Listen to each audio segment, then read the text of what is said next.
Good morning. Welcome to Civics Sunday. We're working out a lot of kinks, which are my intro to this, how we describe this. It started this started as a discussion of civics. How do things work in any locality? And let's focus on one place so that we don't get distracted, Niagara Falls, because it's an international brand. Everybody knows Niagara Falls. So what started as a discussion among 2, 3, 4 has grown to many more. So we decided to have a different format, which was an interview format, to learn about one topic each week if we could. So thanks for bearing with us through all of our growth plans. This morning, we want to talk about a situation that happened just outside of Niagara Falls on the border in the town of Niagara with an asphalt plant. And these things are fascinating in that all of a sudden we learned there was an asphalt plant going to be built on the edge of what should be a tourism city, should be Walt Disney World. And an asphalt plant, as you can imagine, is not a clean industry, and it smokestacks and all that you can picture. But we heard about it, or I heard about it, when the protest started, not when the siting happened or a year ago or whenever they filed a permit. We only hear about it when it becomes somewhat of an emergency. So what happened was, we heard about it. It was an emergency.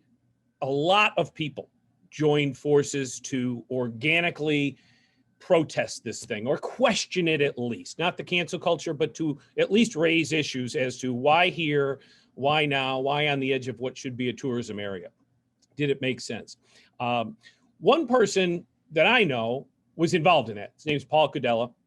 And he agreed to come on this morning and talk about it because I kind of am curious about this civics as to how a protest germinates, takes hold, and then succeeds. This succeeded in that the town board voted to send it back to the planning board, which was basically to take it off the fast track and study it some more or think about it. So it succeeded at least up until now, if it hasn't been stopped yet. There are many people that were involved in this, probably 1,000. Paul was one of them. So he's agreed to talk to us tonight. He'll be the first one to tell you he was only one of 1,000.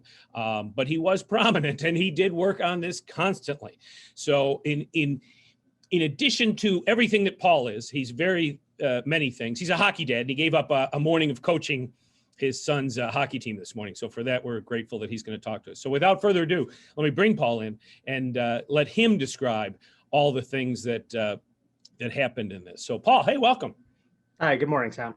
Thanks for joining us. I really appreciate your giving us knowledge of how this happened. So you hopefully heard that intro. I got most of that probably inaccurate, but how does something go from, what's kind of cranking along through the system to an emergency? And we just found out about it. Like, how did this asphalt plant come to be, or how did it come into our focus? Oh man, where to start? So it started with a Buffalo News article by Tom Prohaska. I got to give him a shout out. I love all the local reporters here. Buffalo News has been fantastic. It was one of his articles that brought my attention. It got my attention on the issue. But so, like a day ago, a week ago, a month ago, a year ago, like it was about a month. It was probably about a month ago. About a month ago. Yeah, it was about a month ago. And I shot out some text messages to some friends that are involved in local politics, local issues, environmental stuff. And I said, hey, what the hell is this? Is this real? Is this true? Did some research on the Hamburg plant and found out that it was staunchly opposed by those residents, and just did my own research. And from there, it just kind of spurred into something that we have now, which is the Niagara Residents Against the Asphalt Plant. So the newspaper said what? That the plant was about to be approved? I mean, how did it ring bells for you? Yeah, it wasn't, hey, there's a public meeting and let's all get together and talk about this. This was denied in Hamburg. Oh, we'll just put it in Niagara County. They've already approved it in the town.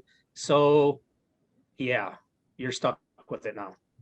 Right. It was an article about the plant. Hold the horses here. Yeah. Let's pump the brakes a little bit and find out. What did you find out when you started asking? Can you hear me, Tom? I can hear you. Yep.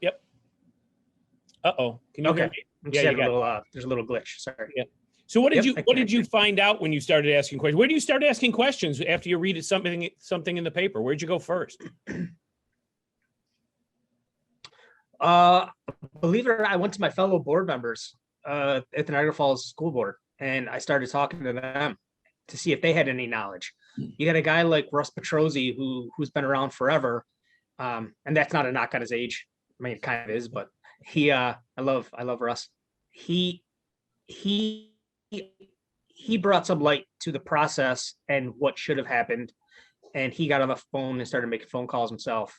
Mark Laurie, our superintendent, he started making some phone calls, and we got to the bottom of kind of how, what, and why happened with the asphalt plant in the town. So we got together and discussed putting a resolution forth, and that really is the foundation of our efforts, was the school board resolution, to protect our students and our kids first and foremost, and then to protect our community.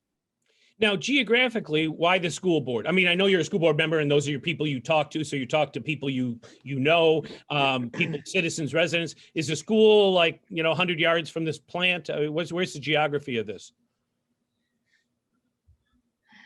I'd say the closest one from memory is Maple Avenue School in DeVoe. If you take driving route, so if you use Google Maps and you Googled 4660 Whitmer Road, which is the proposed site for the asphalt plant, to Maple Avenue, it would be about a mile and a half driving, because you have to kind of skirt around the side streets. But a direct route, like wind direct route, Mhm. is probably half a mile or less. Mhm. And then you've got Kelfus, you've got Abbott, which is a little further. You got High Park Elementary, which is about the same distance as Abbott. Gaskill Middle School is right down, or prep school is right down the street as well on High Park Boulevard. And So then, I'm not leaving out, I mean, that's just Niagara Falls. I'm not leaving on purpose. I'm not leaving out the Wheatfield School District, their schools, but Colonial Village is right down the street. And I had many parents and teachers call and text me or message me on Facebook or email me and say, hey, don't leave us out, Paul. Don't Mhm. forget about us down here in Colonial Village. And then obviously the biggest school closest is Niagara University, which is Mhm. a couple hundred yards.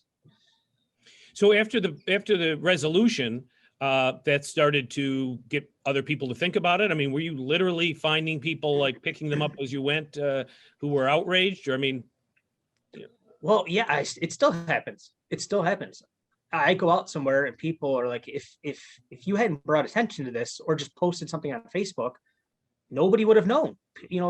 People that are prominent in this community, people that are business leaders, that are major stakeholders, business owners, they had no idea, none, no mhm. idea that this was happening. So did you, or did anyone ever talk to the town board in Niagara, who had a vote on this whenever they voted to do this? Yeah. Again, no blame needs to be associated at all. Culpability, though, does, with the town board had, probably 5 members, 5 people voted for this. Yeah. What did they say? All right. So like we had talked before, the message that I keep saying and repeating is that this has worked so far because it's not been political, and because we followed proper processes and steps for what I and my partners believe are the best way to hold a protest or some sort of opposition to an issue. So we reached out to the local elected officials and had them do their job, what they're elected to do. So instead of me, Paul Cadella, or one of my partners, Colin Ligamari, instead of one of us reaching out and trying to talk to the town board members, we reached out to Chris Robbins, who's the legislator in that district, and said, hey, Chris, do you know about this issue, number one? And if you don't, can we help educate you? And number 3, can you help us? Because we're not alone here. And then, he saw the Facebook, the amount of people on Facebook, the amount of people signing the petition, and we let him do what he's, good at. And that's talking to his constituents, talking to the local governments, talking to other local elected officials, and getting briefed on the issues. And then he was relaying the information to us as well, so we can craft our narratives in a factual way and non-political. So the county legislator got Yes. involved. Now, who voted to put it in the industrial park? Not the county, right? Wasn't it the town? It was the town. It was the town. So did anyone talk? I mean, what did the 5 town board members voted for it? What was their reason? Their reason, from what I can gather, was it was zoned appropriately for the proposed plan. That's the gist of it. It was going in the right spot according to them for the right production and for the right type of facility. Whether that is what the community or the surrounding businesses wanted was circumvented. So you think it was just not thought through to the nth degree? It's licensed for that. There's no reason it can't be there. It's an industrial park. Case closed. Exactly. It checks all the boxes, right? Except they checked all the boxes on their list, except their list wasn't total. Yeah, it didn't get much deeper than that. They missed some boxes that should have been there that must be checked. Yep. So that's we help them remember that there are more boxes that need to be checked. Right. So it worked perfectly. They checked the boxes were checked for industrial development in an industrial zone. They took that vote based on that alone. It goes in there and it goes to the county for review. And when it got more information, people voted not to do it, right? They voted to take it at least off the immediate fast track. Yes. Which I have to give them credit. I have to give them kudos. The board members there, Lee Wallace, the town supervisor, who I haven't talked to. I haven't talked to Lee. I didn't think I needed to. And that was Chris's job. And that was, they're mostly Democrats on that board as well.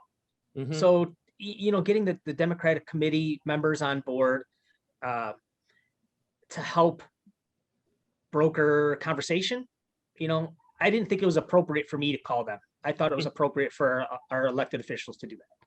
Yeah. So I have to give them kudos. I have to give them props for coming to the table and doing what they did and rescinding it and sending it back to the county planning board, which is where it should have went in the first place. So if the system works so perfectly, which it really did in this case, they had one opinion, they wanted to do this. There was another opinion, they listened and they voted differently. How do we get that more into where it doesn't become an emergency so that people like you or the 1,000 others, it's not your job to do any of this. It takes immense amount of time to organize something. How do we kind of streamline that so it wasn't an emergency and didn't require, 1,000 people? Or is that just the way life goes? I think that's just the way life goes. It is what it is, right? We're not going to change the way that things are happening. But it takes people like a Mark Scheer or a Tom Prohaska, our community watchdogs, because they can do things. They have time. That's what they do. They have expertise in doing things like investigations that we couldn't normally do. I don't have time for that. The people here listening, the 10 attendees, they don't have time for that. But what we do have time for is organizing. We have time to organize, and we have time to make sure our elected officials are going to do the right thing on behalf of the community and our children. For sure. Mm-hmm.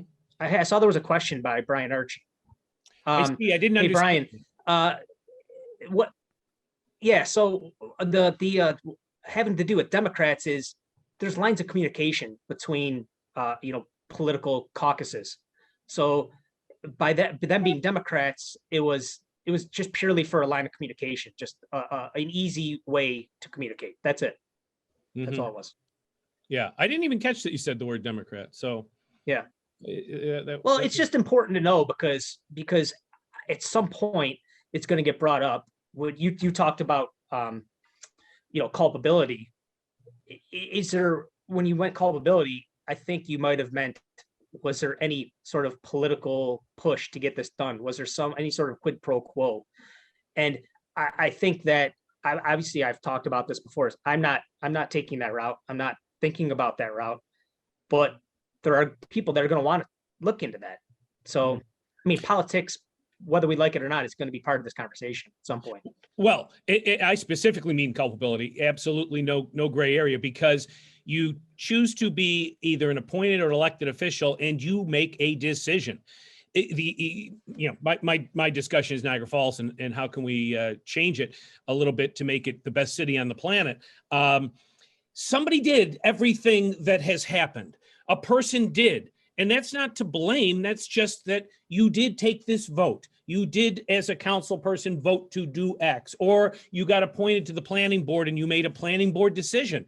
I mean culpability, because you should explain your decision. Those 5 people voted to put an asphalt plant there. And I absolutely accept and respect the way this played out. This played out perfectly. They're there to fill that industrial park. That's what they're exact. And when more information was brought to them, they reversed it and did something else. That's culpability. They were the ones that could do it. There's no one else that could have done what they did. They had the 5 votes. So that's all. We have to ask the right people the right questions. If we ask somebody who isn't in charge, then now we're just complaining. So there's one more question. Where do I suggest the owner of the asphalt plant build this facility? Anywhere but here. That's what I would say. Anywhere but here. Maybe maybe North Tonawanda would be a good spot. And I say this facetiously, but I'm sure the town of or the village of Lewiston or Wilson, those residents, they wouldn't want it there. So yeah. I don't really know. I've never heard of an asphalt shortage in Niagara County. This proposed project did not say anything about providing low cost asphalt to the host communities. None of that was included in their proposal. So yeah. To be quite frank, I don't care where it goes as long as it's not here in our backyard. Yeah. Well, let me ask you this. So to expand from that asphalt plant movement to the greater movement, which is a couple weeks ago, we were discussing it, and we don't know what the number one industry of Niagara Falls is. So instead of not in my backyard, if the number one industry in Niagara Falls was tourism, and it was on the sign when you drove in, it was at the IDA, it was tattooed on the mayor's forehead. If that was it, you wouldn't put an asphalt plant here. You would put it somewhere else, anywhere else. Put it in Hamburg. It's not Niagara Falls. I mean, Niagara Falls should be something. What do you think Niagara Falls should be to take a bigger, 30,000 foot view? Because an asphalt plant does have to be somewhere. I don't like the not in my backyard mentality. Put it where it's supposed to be. It was an industrial park. Yeah. Anyway.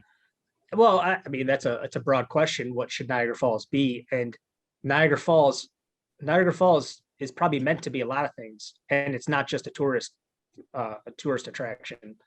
That's part of what Niagara Falls should be. But the history of hydroelectric power here, the power authority, we should be a technology hub.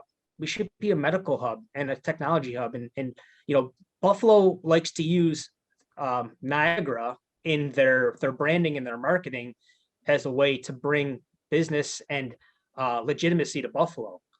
It's the Buffalo Niagara Airport. It's the Buffalo Niagara Convention Center. It's Buffalo Niagara this or Buffalo Niagara that.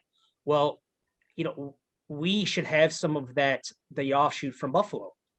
The medical corridor, UB schools. Dan Davis just posted. I don't know if you know Dan. He's a local guy. He's big into the gorge and the cultural district and the comprehensive plan for the city. He's kind of an expert in that. There's a old St. Mary's Manor down, I believe it's St. Mary's Manor, on Whirlpool by the train station, and he proposed. He was like, what should this be? And he said, maybe a UB School of Architecture. And have subsets of different colleges and different universities here.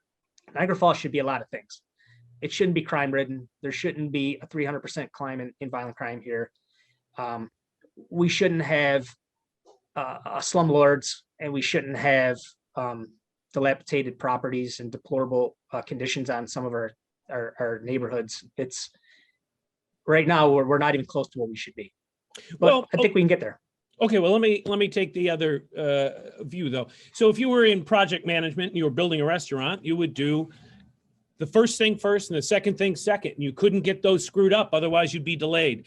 When you want to be, not you, but when people say we should be a lot of things, that means we're nothing. So we do have to pick something and focus on it. You've mentioned a lot of things, some of them good and bad. We do need to focus on what we are, and that is not done yet. I would agree with you there that we aren't focused on anything. Then you mentioned crime, and I don't know why we are so crime ridden. Second most criminal, or the worst city for crime 2 years running by a certain metric. Why? Two different questions, first of all. It's jobs. It's jobs, Tom. It's jobs. It's jobs.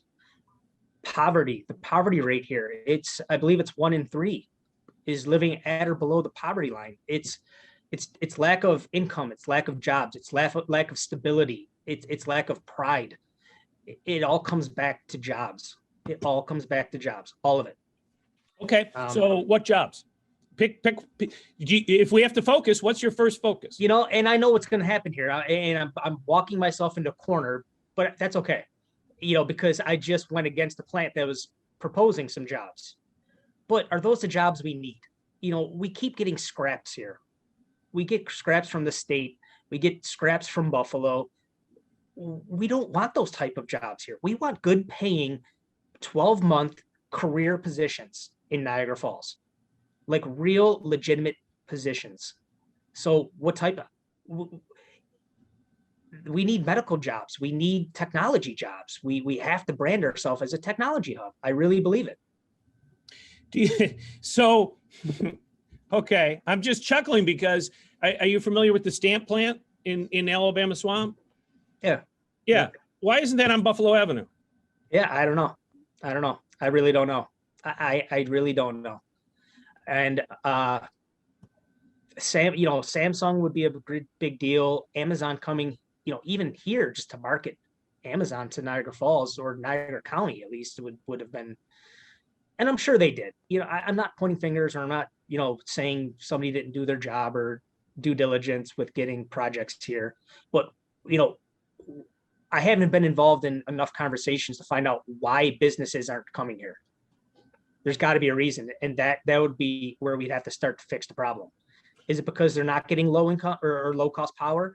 Is it because of the politics involved? Is it because of quid pro quo, or who controls the jobs as far as political parties or affiliation? I don't know. But I do know that we haven't been getting enough business here, and there's got to be a reason for it, if not all of the reasons I just gave. Well, I'm getting all excited with you saying this, because that's kind of what I want to explore with civics, is who is in charge, culpability, not guilt, of doing everything you just said. Who is selling the region for jobs? Because you mentioned Amazon. Let's just take that one for an example. The pursuit of Amazon seemed to be equivalent to the pursuit of the non-asphalt plant. Like Tom Prohaska wrote an article that that Hamburg wasn't getting the Amazon plant, or Grand Island wasn't. Let's go get it. Is there a little bit more? I mean, you're a private citizen with 1,000 people that rallied, and it's not their job. It is somebody's job to pursue an Amazon, but it seemed to be an emergency, not a planning thing.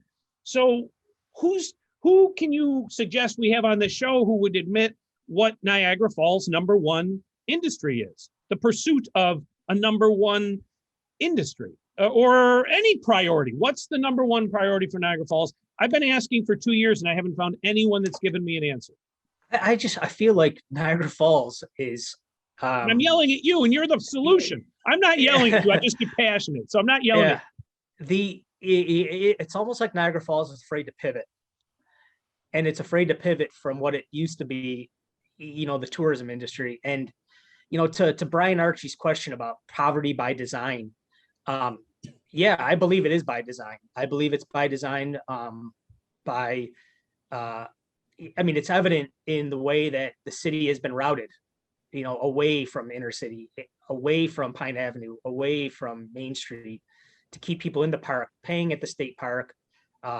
Ken Tompkins, one of our council members, even brought up trying to get a small added fee into the parking cost downtown, in the state parking lot to generate some revenue from Niagara Falls. That got shot down immediately. There was a group that stood up for what was their name?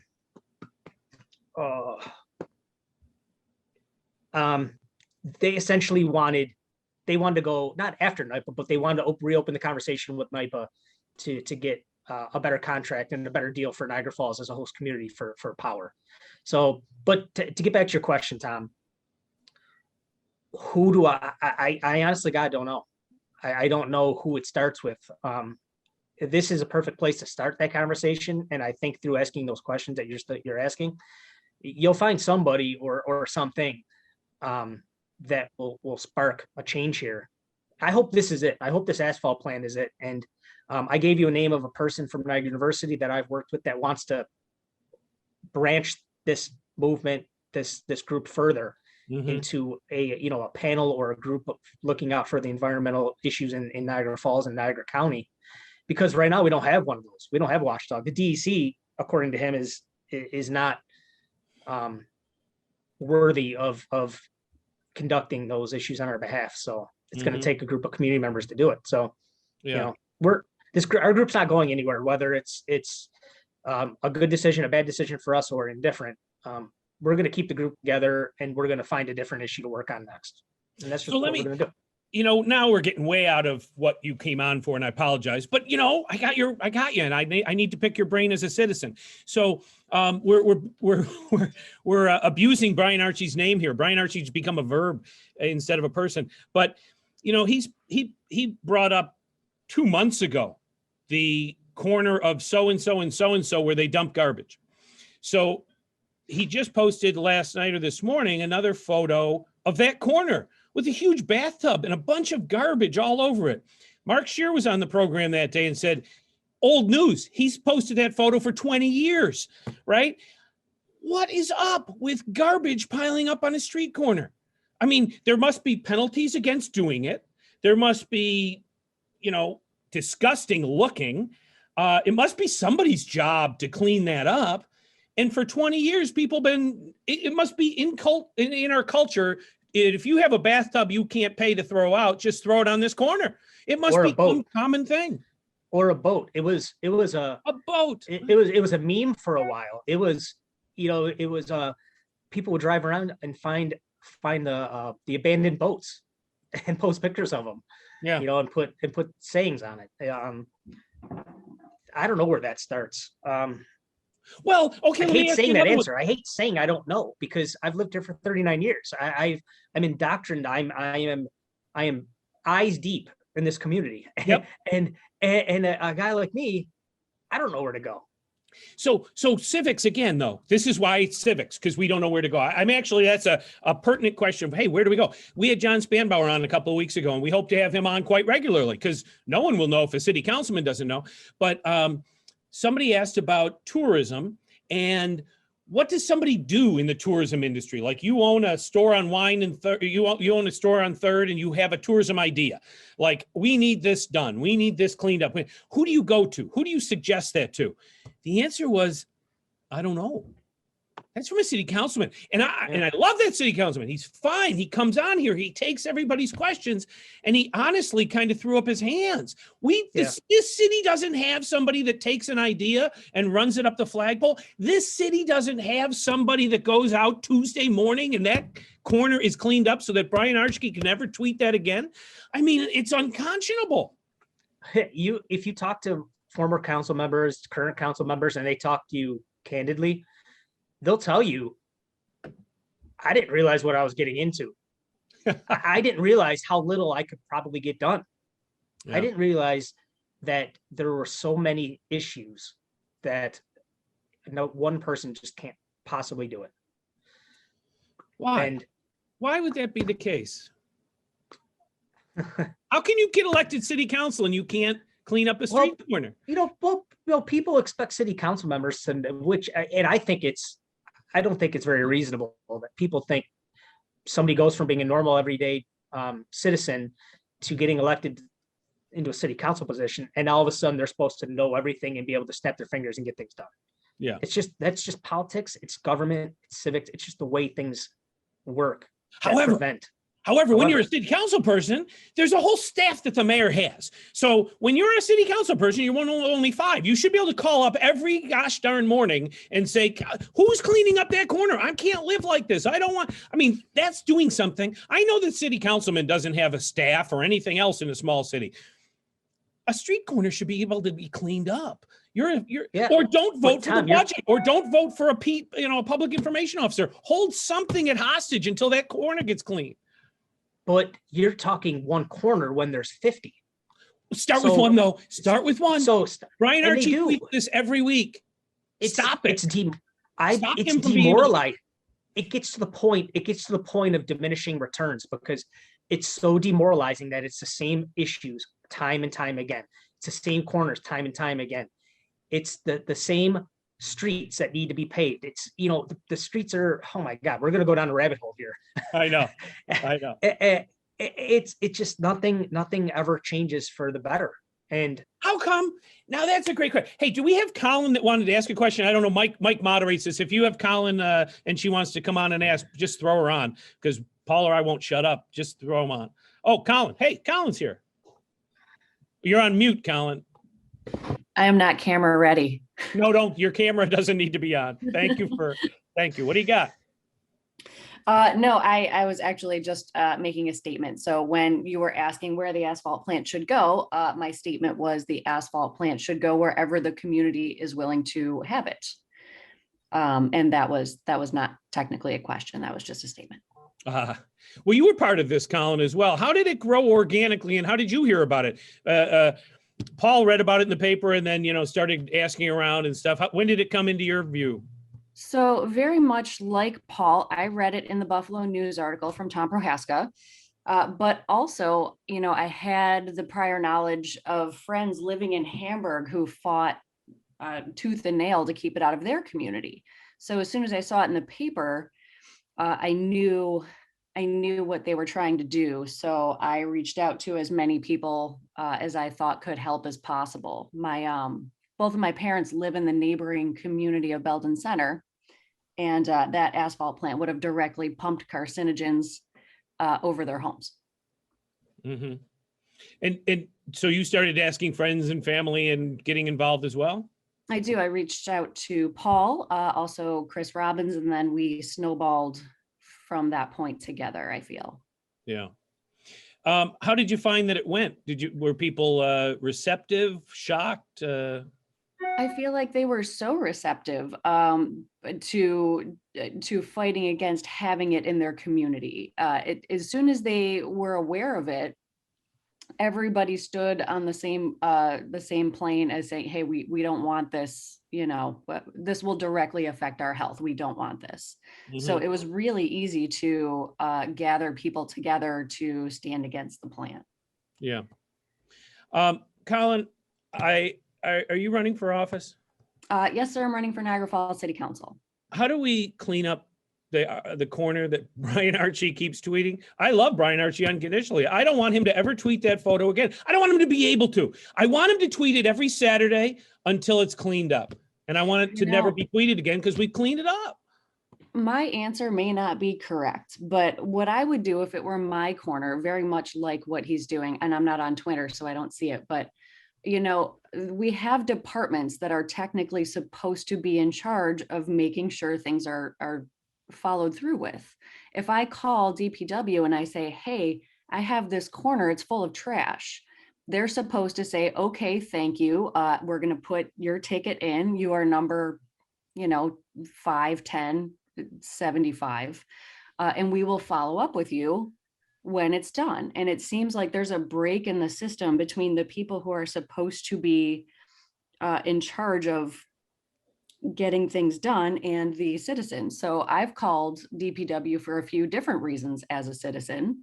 I've gotten a ticket put in, and then, you wait and nothing happens. And then you call again and they go, oh, well, we either didn't know where your ticket was, or it's number, 9073. So accountability to departments is important, I feel, is my short answer. So I mean, I'm just looking at the Beetlejuice scene of the waiting room where the guy gets his Right. ticket and it's 9,738,000. You know, that's it. How can that There's be? a 311 coming soon, I hear. Yeah, I mean, so well, you don't have an answer, and I'm not asking you for the answer. I don't live there. You live there, and Paul, you live there. That's what an outsider sees. Like, nobody cares, and I know that they do care. Well, Tom, I feel like everyone does care. they do.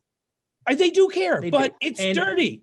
I mean, It's awful. what's the answer here? Clean it up. Now, if we get a truck together, the three of us could do this by tomorrow, but that's Absolutely. the wrong solution. Yes, yes. And here, so not to interrupt Colin, but so the Well, we can get rid model of that we get rid of use, Colin. the model that we used as a community, this was about community and not politics. Okay. So we leveraged our power in numbers Mhm. to get action. So we could do the same thing. The same thing could happen in the city to force change. It could happen. We could use it here. And just perfect example is when we started this and it really took off. I was getting text messages and phone calls from every elected official. I have to give a shout out to Assemblyman Mornello. He was fantastic. He helped with the process, and he was vital in giving us some insight and knowledge as to the inner workings of the county planning board and getting it back to the county planning board. And it was brought to him, like he wasn't really aware of the issue about the asphalt plants. It was our movement. It was our page. It was Father Mahar and you reaching out to him. Everybody just went down the line, followed the right process, followed the rules of kind of a chain of command, if you will, to get this done. I think we could do the same in the city with some of the issues, the blight issues. Which is, again, let's bring this to a positive thing of the civics project, or the thinking of it, how to chunk through these problems. This isn't wave a magic wand and make anything better. It's a lot of hard work, but we need to know what we're working on. So what's the next thing? Let's leverage the asphalt, movement into what next? Let's get the right people. And you mentioned Angelo Mornello. Anytime he hears of anything, it gets fixed. He's all the kudos in the world. Like, we just have to get him more information so he fixes more things. So how do we have a focus to do that? Because Brian Archie's garbage isn't somebody else's problem. We need to make Brian Archie's garbage everybody's problem. Like, that corner needs to be everybody's focus for one afternoon, where the right people fix it, not a bunch of volunteers. We have enough people, and we have money beyond money. The money's never going to be a problem. We have enough people to go fix this who are paid to do it, but we don't have a focus. We have no focus whatsoever that I can see after 2 years of it. Let me not say that as some expert, but I've been asking everybody I know and everybody I can possibly meet in Niagara Falls and beyond what these answers are, and I get nothing. I get shrugging of the shoulders. You talked about it before. We talked about it 20 minutes ago. It's a lack of identity. It doesn't know, Niagara Falls and its people don't know who or what we are. Yep. It's true. It's just the way it is. It needs to change. It needs to jobs. And you talk about Angelo. I mean, he was just on the front page of the Gazette the other day. Talking the Niagara Falls City School District. I campaigned on, and so did most of the other members. We campaigned on bringing back skilled trades programs here to educate our students on, plumbing, electrical. We have partnerships now with the trades unions that we're going to come in, and we're going to change our curriculum in a school district to better our needs as a community. There are state mandated things you have to teach, items and curriculum that you have to teach, but we're going to change our model a little bit based on the needs of our community. And what we need jobs, and we need capable hands, and minds. Yep. So we got to change the identity. We have to change the identity. And I think here's been my experience, Paul, of things, because civics is not just government, it's everything. It's the Heart and Soul Soup Kitchens, it's Salvation Army, it's every church in the city. It's not government. We rely and complain too much about government. But you mentioned Angelo Morinello, and anytime anybody reaches out to him, something gets fixed, right? I think that is the mentality of most people in government. They actually don't know what we want as a focus. And one of the Block Club people has suggested that we have a discussion with all the candidates that want to become city council next. There's 3 openings. And we don't do it in one debate a week before the election. We do it every couple weeks, like a Zoom call like this, and where they get to hear what we want out of the next city council, as much as they tell us what they believe. An open dialogue, so that, we've got 5 members of the city council now. That's our team. Like the Sabres, good, bad, or indifferent. That's our team. We have to tell them everything. It's up to them whether they ignore it, but I never want to have to hear, well, no one ever told me, which I think they can say sometimes. Like the asphalt plant. As soon as you went to people, they said, I didn't know about this. We can't let that be the answer to anything. They have to know. We have to tell them. So this medium we're using right now, Zoom, I think is going to change our city politics and our government for the better, because it's going to allow more access to candidates, to elected officials. It's when you talk about they don't, the candidates come in and they talk about, or they don't know what the real issues are. When you talk about candidates, like each one of them has a job, like in a family, and they obviously want to make their community better. And there's only so much time in a day that they could walk around and knock on doors and really talk to people and get down to the nitty gritty of what the issues are. There has to be a better way to survey the community on what the issues are. But it's you utilizing social media, maybe a younger generation, an influx of people in government. I don't know, that could change, our communication lines, or just something. It's everything you're saying. First of all, thank you to anyone running for office. They absolutely are going above and beyond. So we need them. They're an integral part of civics. They also need to hear from all of us as to what we expect, out of them. And God love them. They would love to know what the people thought, because then they could get elected. So this is a no-brainer that we start a dialogue with the 5 that are currently in, and the 5 or 6 that want to run for 3 openings. This can only be a good thing. And I don't think it's happening in most places, but the fall specific, it can only be a good thing. Yeah, I agree. So, I agree. But, but along the lines of the Niagara residents against the asphalt plant, it worked, and it worked quickly because of social media. That's why it worked. I didn't knock on doors. Colin didn't. Nobody else knocked on doors. Angelo didn't knock on doors, and other candidates running for office, they didn't knock on doors. It was, okay, you want to help, and you want to help the fastest way possible, go to this website, which will direct you to a petition, which will direct you to the Facebook page, which will direct you to how you get involved. And it was all encompassing, and we put that together quickly. I have to give a shout out to James Abendanza. He's a guy I didn't know up until a couple weeks ago, when he volunteered to build our website for us. Yeah. And he was, he mobilized immediately and got the website up, made it clean and fresh and easy to navigate. But social media changed this all for us. We got 3,000 signatures in the petition because of easy access for everybody. Yeah. Well, interesting question then. So I always want 100% voter turnout. That should just be the goal. Make it as easy as possible. How does social media work with, say, the Board of Elections to make it 100% voter turnout? How do we I don't have an answer, but I want 100%. I don't know. Drop leaflets from an airplane with a QR code, to join a Zoom link to meet candidates. Maybe. Yeah. And this is not a knock on the Gazette, but just an article in the Gazette about why you're qualified to run for office isn't enough. Right. No, it's not a knock on the Gazette. Hosting fundraisers where you charge people to come for plates isn't enough. Right. It's not. So do you think we could get together and have like a Zoom call like this with the candidates? Do you think they'd even participate?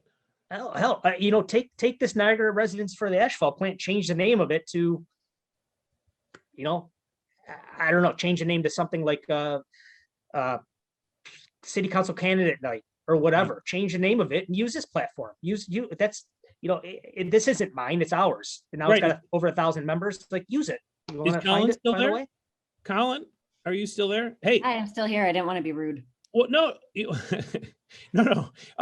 What about that idea? Because we're just bouncing it around. If we don't have to do always Sunday mornings at 9:30, we can expand that. What if we got the candidates who are running to participate in one of these discussions once every 3 weeks? I think it's a great idea. I think it's the best idea ever. That way, the residents can tell candidates, what it is they need to know.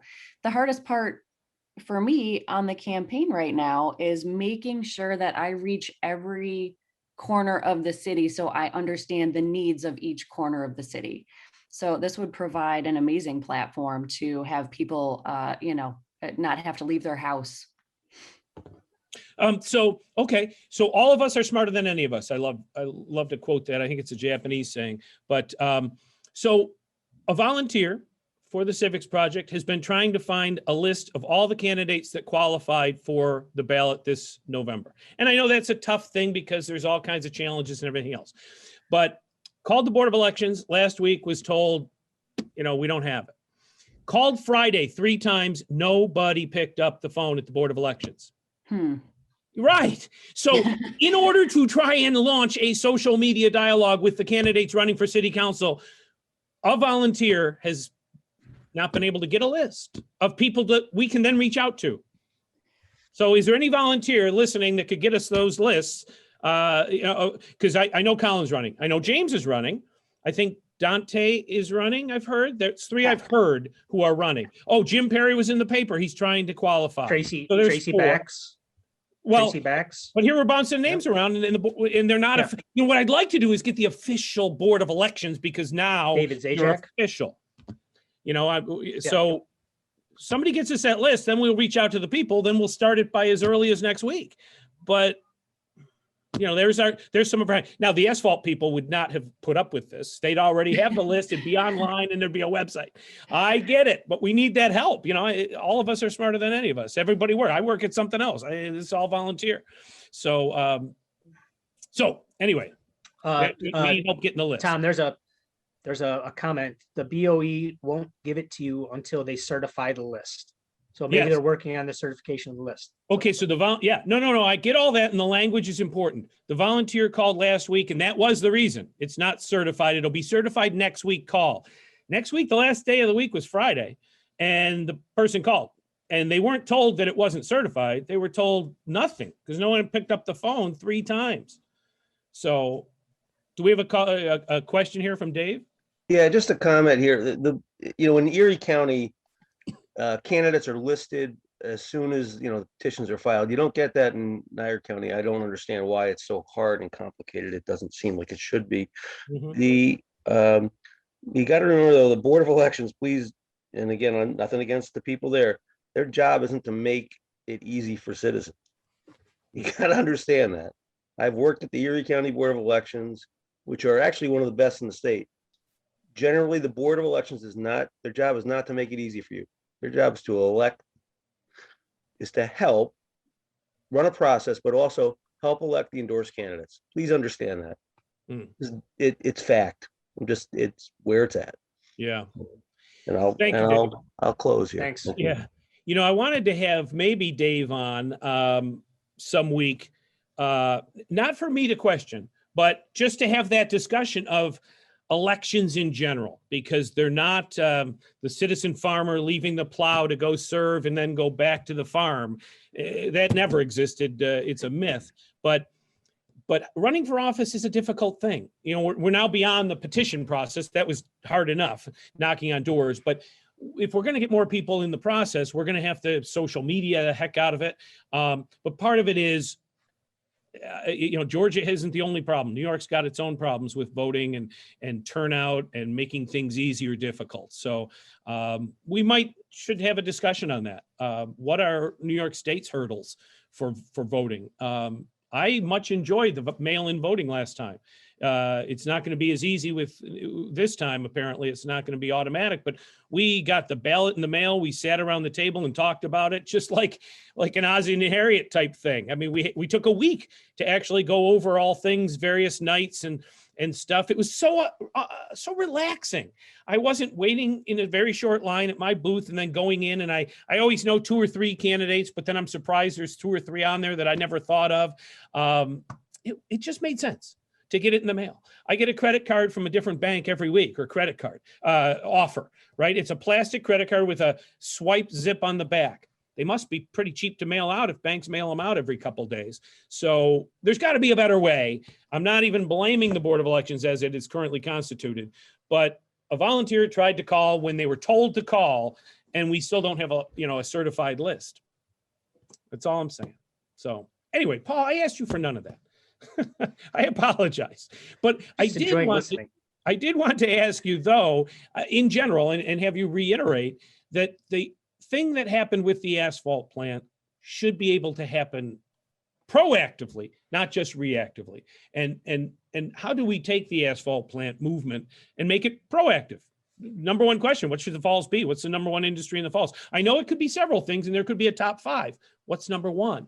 These kinds of things would really help when we ask for things from the state or ask for things from the county or just have a discussion. You wouldn't put an asphalt plant on the edge of Disneyland.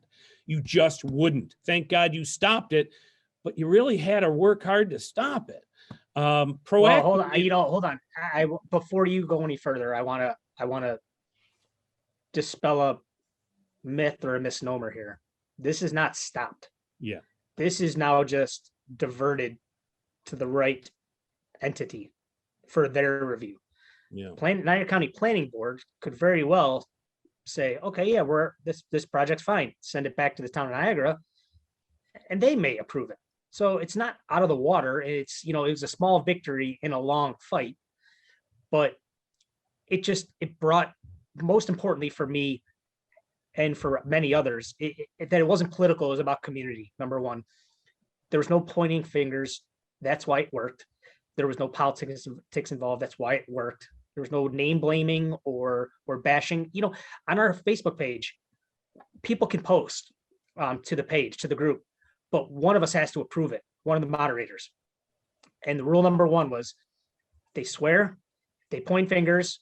If it's anything about any sort of politic issue, we're not approving it. It's not being approved. Mm-hmm. Put something in there that's factual, put something there that spurs conversation, or make it not political, and we'll share it. But otherwise it's not getting approved because it's not political. This was not political, and that's why it worked.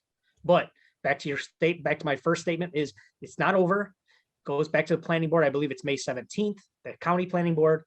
Anybody has any comments, questions, or concerns? Chris Robbins, our legislator for this district in DeVoe, I believe around Belden Center area, a town of Niagara, he's asked that we please submit questions to him in writing. So if the planning board is doing their job, they should approve this, right? Because it's only based on numbers. It's in an approved district. It's an improved industry. The planning board should just say, sorry, it fits all the things. Yeah, I don't know. I don't know the answer to that question. And that's my honest answer. I don't want to tippy-toe around it. I don't know. I've never been involved in that sort of process.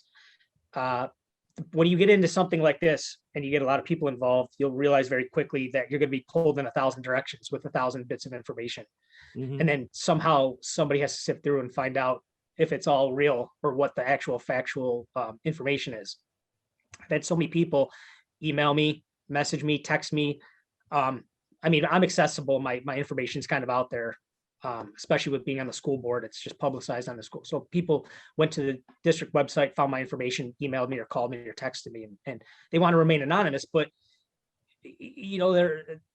Paul, make sure you check out this. Make sure you look at this. Make sure you contact this person. Make sure you take this route, this road to look at this. And it's there's a lot of information. It's very much information overload.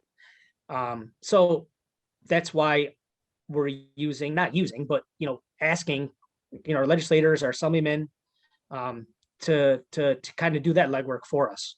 Yeah. And they have, Angelo and Chris Robbins, they've been fantastic through this process. Yeah. Let me just say, everybody wants to remain anonymous. Facebook released 500,000 people's social security numbers, probably to Russia, right? You're not anonymous. There's no anonymous. Just speak out. Everybody knows everybody. We're all family. It's just, so this anonymous. Dave, did you have a question again? See, Dave popped up on the screen here, which is usually an indication, but maybe not. Maybe we moved off the topic that Dave had. No, I just didn't lower my hand earlier. Sorry about that, Okay. guys. Oh, okay. Sorry about that. One thing, there is one point though, you say that let's remember something about the planning board members. They're appointed by these elected officials. So in the end, if the planning board doesn't do, I don't want to say what the elected officials want, but if I appoint you and you're not willing to believe in the things I believe in, you should be unappointed as next opportunity. Mhm. And that's, the same thing with an elected official. They're not cleaning up that corner. Then you know what? Keep electing new people until somebody does clean it up. Yeah. I spent a lifetime in politics, Tom, as you know, and I'm very much, if you're not doing the job, I'm getting rid of you. You're my employee. You're not my official. You're my employee. Well, good point. But the reason I'm frustrated, and want to know about, who's in charge is because, especially in Niagara Falls, since 1981, I've heard the next mayor will do it. Let's just work to elect the next person. This mayor's bad. The next mayor will be good. I don't know. It's been 45 years. Nothing's happened.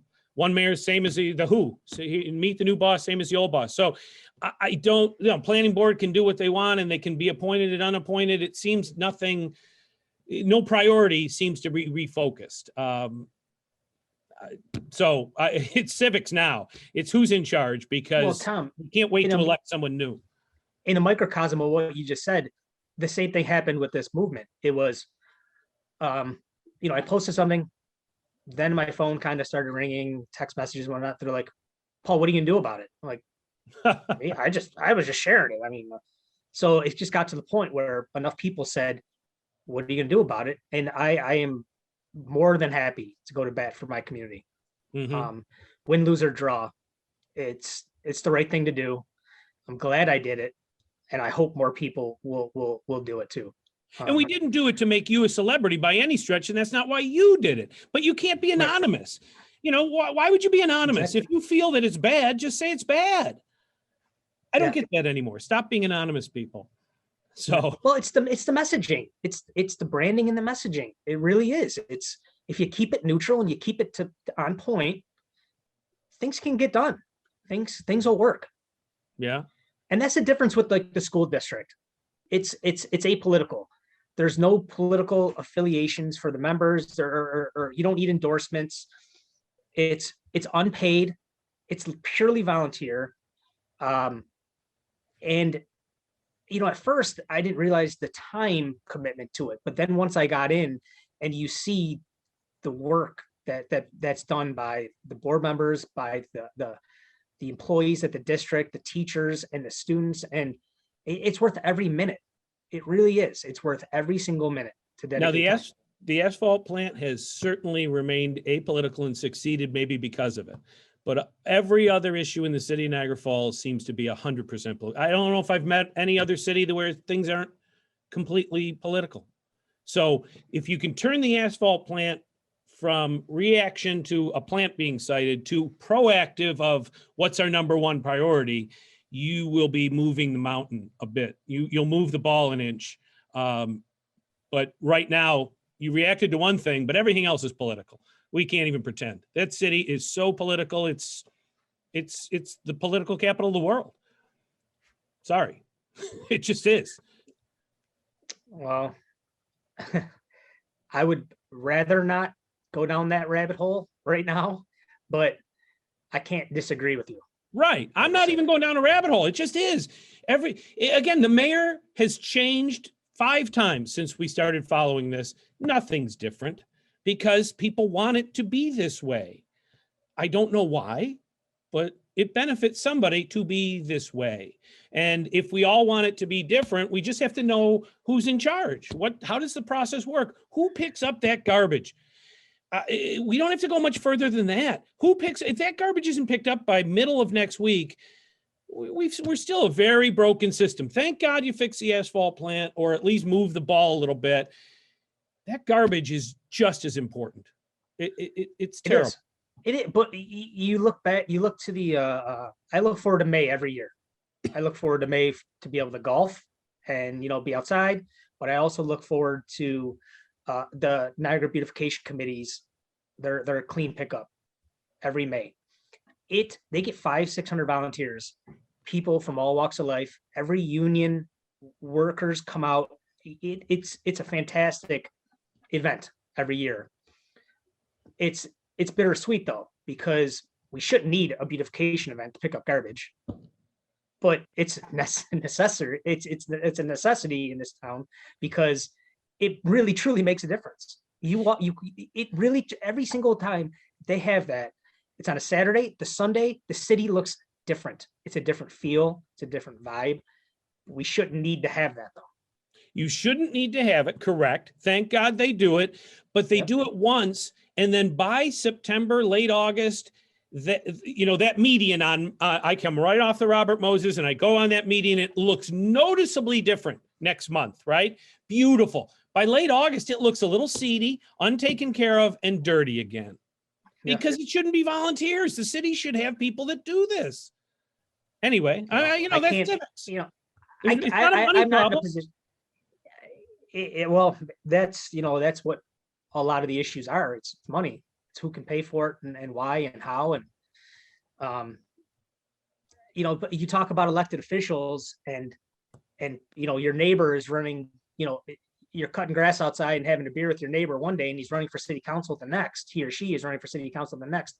And that council candidate may have to make a tough decision that affects their police officer, firefighter, teacher, DPW worker, neighbor that they just had a beer with while cutting their grass, their front lawns. So that's another conundrum of local politics here is one day you're a citizen, the next day you're a council member, and you have to make a decision that affects somebody's livelihood.